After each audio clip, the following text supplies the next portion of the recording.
अंश सापडले विषाचे. अच्छा. वास्तविक त्याला नाग चावलेलाच नाहीये, त्याला चावलेत उंदीर, पण त्याच्या मनाने एवढा प्रचंड विचार केला की मला तोच कोबरा चावलेला आहे. आणि जेव्हा त्याचं रक्त काढलं आणि टेस्ट केलं तेव्हा त्या रक्तामध्ये सरळ सरळ नागाच्या विषाचे अंश सापडले. आणि आश्चर्य म्हणजे नाग एकही सोडला नव्हता, सगळे उंदीर होते आणि त्या उंदरांमध्ये ते विष सापडणं कदापि शक्य नव्हतं. अच्छा. कशामुळे झालंय? त्याच्या मनाच्या सामर्थ्यामुळे. त्याच्या मनात त्यांनी एवढं सामर्थ्यशाली त्यांनी मन केलं की नाही मला तो कोबरा चावणार आणि निश्चित त्याच्या रक्तामध्ये ते जंतू आपलं विष त्या पद्धतीने सापडलं. मग हाच प्रकार आहे माणसाच्या आजारपणाचा. माणूस जो विचार करतो की मला कॅन्सर झालाय, एखाद्याला कॅन्सर झाला ह्या विचारानेच तो निम्मा मरतो. किंवा याचं एक उदाहरण गंमतशीर सांगतो. माझ्याकडे अगदी एखादी सत्य घटना आहे की समजा एक पाटील एक कॉमन नावाची ती दोन व्यक्ती आहेत आणि त्यांनी ते HIV टेस्ट केलं. ज्याला HIV होता त्याचा रिपोर्ट HIV नसलेला गेला आणि ज्याला नव्हता त्याचा होत्याला गेला. मग ज्याला नव्हता HIV पण तरी सुद्धा त्याला जेव्हा रिपोर्ट मिळाला की HIV झालाय तेव्हा तो पार खंगला. आणि ज्याला खरोखरीच HIV होता तो मात्र व्यवस्थित सुदृढ राहिला. म्हणजे हे जर विचार केला तर का झालं असतं? तर त्यांनी त्याच्या मनाने पूर्ण विचार केला की मला HIV झालेलं नाही आणि याला HIV नसताना सुद्धा यांनी विचार केला की मला HIV झालाय. मग झालं ते विचार प्रक्षेपित झाले आणि शरीर खांगायला सुरुवात झाली. अशा प्रकारच्या घटना घडतात. म्हणजे माणसाच्या जीवनामध्ये आजारपण याला कारणीभूत पण मन असतं. म्हणून वास्तूत ह्या वास्तूतने आजारीच पडतो, या वास्तूत माझं डोकंच दुखतं, या वास्तूत मला चैनच पडत नाही, या वास्तूत मला भासच होतात, तर मग तसंच होणार. नक्की विचार सोडू नका. नक्की नक्की.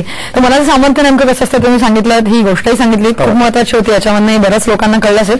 त्याचं एक प्रात्यक्षिक आपण दाखवणार आहोत. तर प्रात्यक्षिक नक्की सर तुम्हाला दाखवतील महाराष्ट्र कॉलिंग मध्ये. इथे घेतो एक छोटासा ब्रेक.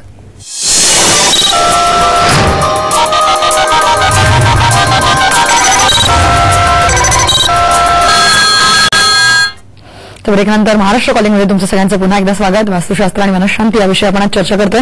सो मनाचं सामर्थ्य तुम्ही सांगितलं, अगदी सत्यता नाही सांगितली, परंतु आपलं मन जे विचार करतं ते आपल्याला दिसत नाही किंवा आपण ते पाहू शकत नाही. तर मग अशा वेळेला आपलं मन आपल्याला चुकीच्या प्रात्यक्षिकतेच तुम्हाला विचारायचं होतं की या संदर्भात काही दाखवता येईल का प्रेक्षकांना की त्यांना कळेल की कशा प्रकारे मन का. चला आपण सुरू करूया. नक्की. तुझं वेळेचं बंधन नेहमी असतं. मला तर रात्रंदिवस बोलायची इच्छा आहे.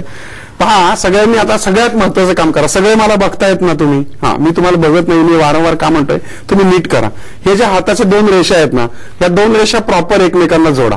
आणि हे जे मधलं बोट आहे तुमचं, हे मधलं बोट आपल्याला उंच करायचंय. तुमचं आपोआप उंच होईल. ते उजव्या हाताचं मधलं बोट तुमचं आपोआप उंच होईल. सगळ्यात पहिल्यांदा काय करा बघा बरं का, हा काही चमत्कार नाही, जादूटोणा नाही, काही नाही. तुमचं मन काय विचार करतं आणि कसं दाखवितं ते आपण पाहूयात. चला आपण पण करूया. दोन हात पहिल्यांदा जोडा. जोडले का? जोडल्यानंतर बघा तुमचे दोन्ही हात जे आहेत त्या दोन्ही हाताचं जे मधलं जे बोट आहे या दोन्ही ते एका लाईनीत आहे का? बघा एका ओळीत आहे का? सगळं कुठलंही उंच मोठं लांब झालेलं नाहीये ना? बघ बरं आहे ना व्यवस्थित? आता सगळ्यांनी काय करायचे, हात मांडीवरती ठेवायचे, डोळे बंद करायचे आणि मनामध्ये इतका तीव्र विचार आणायचा आहे की माझ्या उजव्या हाताचं मधलं बोट जे आहे, माझ्या उजव्या हाताचं म्हणजे तुमच्या उजव्या हाताचं मधलं बोट हे थोडंसं मोठं झालंय किंवा वाढलंय. काहींना ते पेरभर, काहींना ते एवढं लांब सुद्धा झालेलं जाणवेल. करून बघायला काही हरकत नाही. तुम्ही पहिल्यांदा पाहिलं की दोन्ही तुम्ही अंगठे जोडून प्रॉपर त्या एका लाईनीत तुम्ही पाहिले. आता तुम्ही दोन्ही हात तुमच्या मांडीवरती ठेवा, डोळे बंद करा आणि विचार करा की मनापासून विचार करा की तुमच्या उजव्या हाताचं मधलं बोट मोठं झालंय. करा विचार, सुरू करा. आपण बरोबर मोजून 1 मिनिट हे प्रात्यक्षिक घेऊयात. अजिबात डोळे उघडायचे नाहीत. मनाची पूर्ण तयारी करायची. मनामध्ये पूर्ण विचार आणायचा की माझ्या उजव्या हाताचं मधलं बोट मोठं होतंय. करा विचार सुरू, चालू विचार सुरू करा. तुमच्या उजव्या हाताचं मधलं बोट हे आपोआप हळूहळू मोठं व्हायला लागलेलं आहे. डोळे बंद ठेवून विचार करा. मनामध्ये तीव्र आणा की तुमच्या उजव्या हाताचं मधलं बोट मोठं होऊ लागलेलं आहे. 30 सेकंद झालेले आहेत. तुमच्या उजव्या हाताचं मधलं बोट मोठं होऊ लागलेलं आहे असा मनात तीव्र विचार आणा. डोळे बंद ठेवून, शांत बसून, मांडीवर हात ठेवून शेवटची 15 सेकंद राहिलीत. विचार करा की तुमच्या उजव्या हाताचं मधलं बोट मोठं होत चाललंय. शेवटचं 5 सेकंद राहिलेत.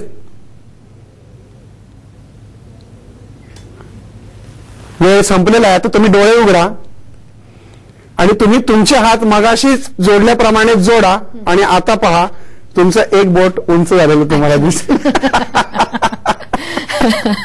दिसलं ना? हो हो दिसतंय तुम्हाला दिसलंय. मला वाटतं तुम्ही सगळे हसताय असं. नक्की नक्की. मधलं बोट काही उंच झालेलं नाहीये. तो एक आता तुम्ही बघितलं तर एक बोट तुम्हाला तेवढं दिसतंय. वाटतंय बरोबर. हा अगदी थोडंच. काही लोकांना मोठं पण दिसतं ते. म्हणजे हेच तर आहे का मनाची गंमत. तुमच्या मनात तुम्ही आणलं बोट, असं कुठे बोट मोठं होत असतं का? नक्की. अशा गमती पुष्कळ प्रात्यक्षिके आपण पुढच्या बऱ्याच भागांमध्ये पाहणार आहोत. आज तुम्ही झालात आणि या विषयावरती मनशांती आणि वास्तुशास्त्रा विषयावरती एवढं छान मार्गदर्शन केलं त्याबद्दल सर नमस्कार. खूप छान प्रात्यक्षिके दाखवली त्याबद्दल खरोखर धन्यवाद. तर आजचा आपण हा भाग वास्तुशास्त्र आणि मनशांती याच्यावर केला आहे. यानंतर 10 एप्रिलला आपण पुन्हा भेटणार आहोत सरांसोबत. वास्तुशास्त्र, ज्योतिषशास्त्र, समज गैरसमज अतिशय महत्वाचा विषय घेऊन भेटणार आहोत. तेव्हा पुन्हा भेटूया एका नवीन विषयासह. महाराष्ट्र कॉलिंगमध्ये आता इथेच थांबतोय. नमस्कार.